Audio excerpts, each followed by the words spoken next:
Hello my lovely friends, here I am, Sean, reporting on this story from Ireland. Okay, that's not a word against Ireland. You know I love me some Irish and I love being at home, but where I am not right now is Chicago. I am reporting these wonderful bits of news to you with a heavy, heavy heart. And by heavy heart, I mean murderous, jealous rage. But let's go through the awesome news that has come out of Star Trek Mission Chicago. I'm Star Trek for Trek Culture. Let's do this. By all accounts, it was a wonderful weekend of lots of fun that has been had by so many wonderful fans, so many creatives, both in front of and behind the camera. So we're going to go through it show by show, just to make it a bit easier. We're going to start with Star Trek Strange New Worlds. Now, there was some wonderful kind of props that were on show, and there was a lot of lovely just kind of teasers as to what we can expect. But the first thing that's been confirmed is the year in which the show is set. 2259, which makes it 1 year after Discovery goes through the wormhole and goes into the future. We were like 90% sure it was going to take place after the events of Discovery. The trailer for Pike confirmed that. This locks it down to a year. So 2259, thanks to some of the artwork that was on show at Mission Chicago. Also, what we saw was a teaser with some seriously cool concept art, kind of graphic art for Strange New Worlds. Now, people are theorizing, is this going to be, are we going to get a different intro every single week in this kind of style of artwork? But whatever it ends up being, there's a couple of very strange inclusions in this specifically Strange New Worlds. There's a Borg cube in this artwork. Now, the first encounter with a Borg cube happened in Q-Who in Star Trek The Next Generation. Of course, wibbly wobbly timey wimey, there's ways around everything. It would be interesting to see if they're bringing the Borg in. I feel that there's a lot of people who are watching this right now who are just kind of holding their head in their hands going, do we not have any other villains in Star Trek? No?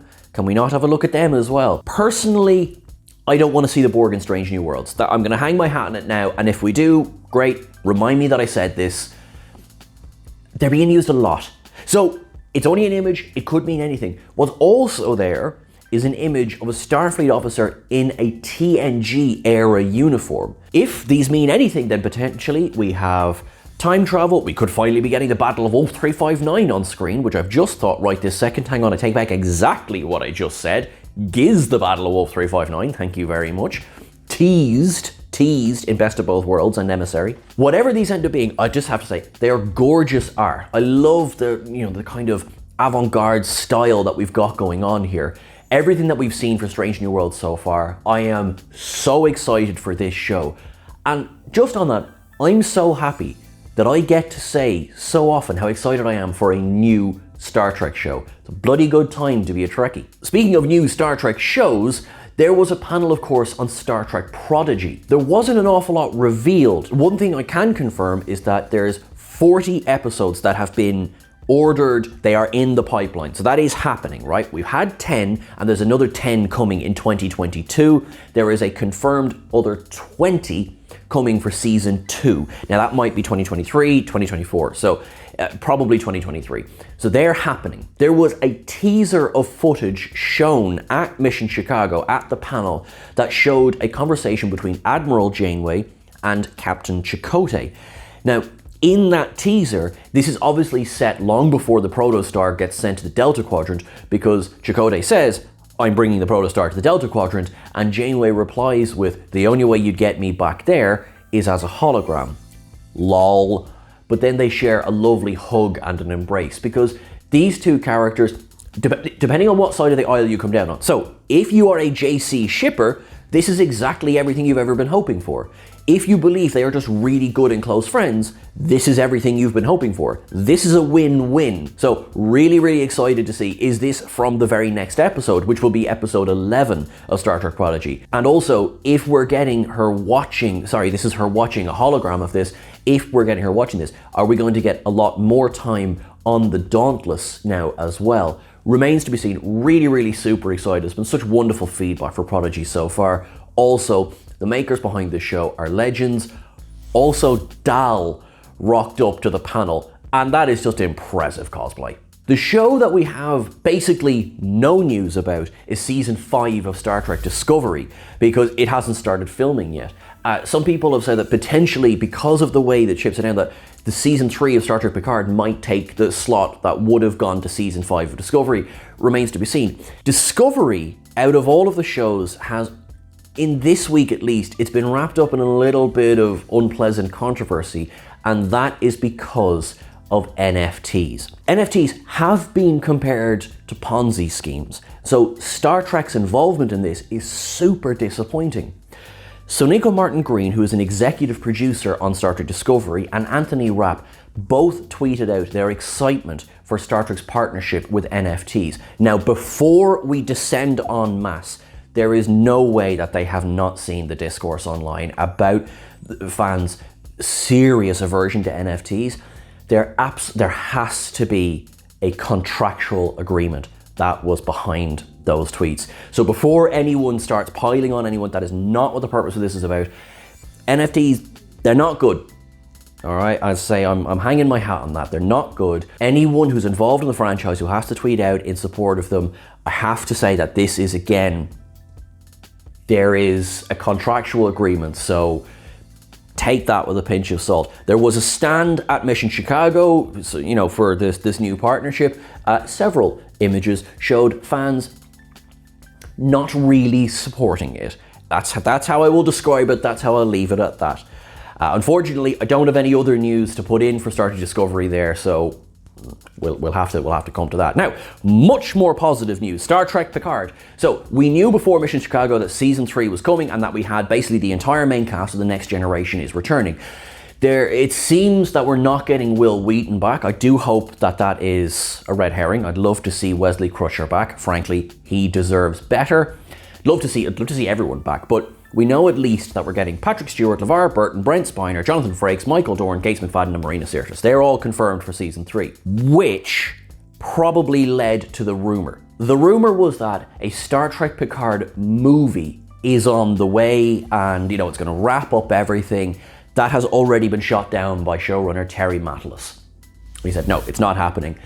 Probably is that people have taken the news that the entire cast is back and they've assigned that to, oh, well, surely there must be a movie happening. So no, there's no movie coming according to Terry Matalas. So we're just looking forward to now the enjoyment that will be Star Trek Picard season 3. It does seem like the show itself is ending there, but we don't know yet what's going to happen with the crew of La Sirena or anything like that. Could there be a spin-off? Stargazer spin-off? Yes, please. We'll have to see. But yes, as it stands, I'm sort of confirming the no news, which is no, there is not a movie coming. If they do surprise us with a movie, I know someone's going to share a clip of this, and if that is the case, you are beautiful and thank you for paying attention. Last, but certainly not least, the absolute crack that was Lower Decks this weekend. Jerry O'Connell, Noel Wells, Tawny Newsome, and Jack Quaid, along with Mike McMahon, were present, and they were walking around the convention, and the actors were in full costume. Jack Quaid was even rocking a live-action Boimler hairstyle as well. I have never felt so much FOMO as I did seeing the pure fun that was some of the photos coming out from these guys as well. Now, just really quickly about the show, a teaser has been released for season 3. It looks like they're going to be stealing the Cerritos, which still doesn't have its hull panels from the end of season 2, to go and rescue Captain Freeman. And the space dock where they're stealing it from is very like the one that we last saw in Nemesis. And of course, stealing the Cerritos, absolutely, we're talking Search for Spock. And stealing the Enterprise was actually referenced in season 2 of Lower Decks as well. So that is really, really fun. Not much in terms of information, just okay, cool, they're going off on a mission like that. Oh my god, folks, the pure fun and chaos that seemed to be the panels coming from Lower Decks. Also, Jack Quaid did the Boimler pose. That tells me many things. 1, Jack Quaid is absolute good crack, and also 2, Jack Quaid knows how to stretch. That's impressive. That's impressive. I once attempted the Boimler pose. It took me about 45 minutes to stretch like that. So, Jack, well done. My favorite image to come out of Star Trek Mission Chicago was the actors in costume taking a photo with some epic cosplayers one of whom was dressed as Jennifer the Andorian, and Tawny Newsome was just shoving her out of the way. Get out of here, Jennifer. So much fun.